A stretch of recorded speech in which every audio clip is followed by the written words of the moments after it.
अपनी विस्तारवादी नीति के लिए पहचाना जाने वाला चीन भारत से तो दुश्मनी मोल ले ही रहा है। उसके बाद ऑस्ट्रेलिया, अमेरिका और जापान से भी भिड़ रहा है, जिस पर चीन को करारा जवाब भी मिला है। जवाब तो भारत ने भी दिया, लेकिन चीन ने उसे स्वीकार करने से इनकार कर दिया। उसके बाद जापान से उलझ रहे चीन को मुंह की खानी पड़ी है। जी हां, जापानी विध्वंसक युद्धपोत कागा ने दक्षिणी जापान में ओकिनावा द्वीप के पास 24 समुद्री मील के भीतर एक चीनी पनडुब्बी का पता लगाया और तुरंत हरकत में आकर जापानी सेना ने अपने पेट्रोलिंग एयरक्राफ्ट की मदद से चीनी पनडुब्बी को अपने जल क्षेत्र से बाहर फेंक दिया। दरअसल चीन और जापान में पूर्वी चीन सागर में स्थित द्वीपों को लेकर तनाव है। दोनों देश इन द्वीपों पर अपना दावा करते हैं, जो जापान में सेनकाकू और चीन में डियायोस के नाम से जाना जाता है।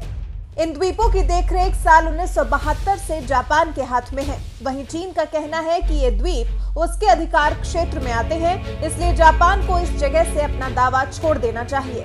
चीन तो इस द्वीप पर कब्जे के लिए सैन्य कार्रवाई की भी धमकी दे चुका है, लेकिन चीन के लिए जापान से भिड़ना इतना भी आसान नहीं। जापान की नेवी इन द्वीपों की निगरानी करती है।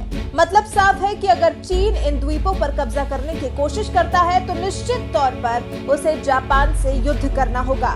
पिछले हफ्ते भी चीनी सरकार के कई जहाज इस द्वीप के पास पहुंच गए थे, जिसके बाद चीन और जापान के बीच में टकराव बढ़ गया था। जिसके बाद जापान के मुख्य कैबिनेट सचिव योशिहिदे सुगा ने इन द्वीपों को लेकर टोक्यो के संकल्प को फिर से दोहराया। उन्होंने साफ कहा कि सेनकाकी द्वीप हमारे नियंत्रण में है और अंतर्राष्ट्रीय और ऐतिहासिक कानून के तहत हमारा ही है।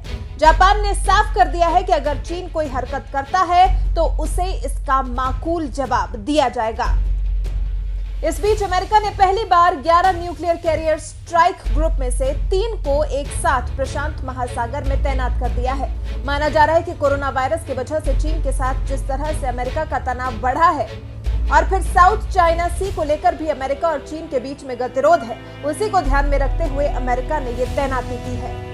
आपको बता दें कि अमेरिका ने जिन 3 एयरक्राफ्ट को तैनात किया है वो यूएसएस थियोडोर रूजवेल्ट, यूएस निमित्ज और यूएसएस रोनाल्ड रीगन है। इनमें से यूएसएस थियोडोर फिलीपीन सागर के गुआम के आसपास के इलाके में गश्त कर रहा है। यूएसएस निमित्ज वेस्ट कोस्ट इलाके में नजर बनाए हुए है और यूएसएस रोनाल्ड रीगन जापान के दक्षिण में फिलीपीन सागर में तैनात किया गया है।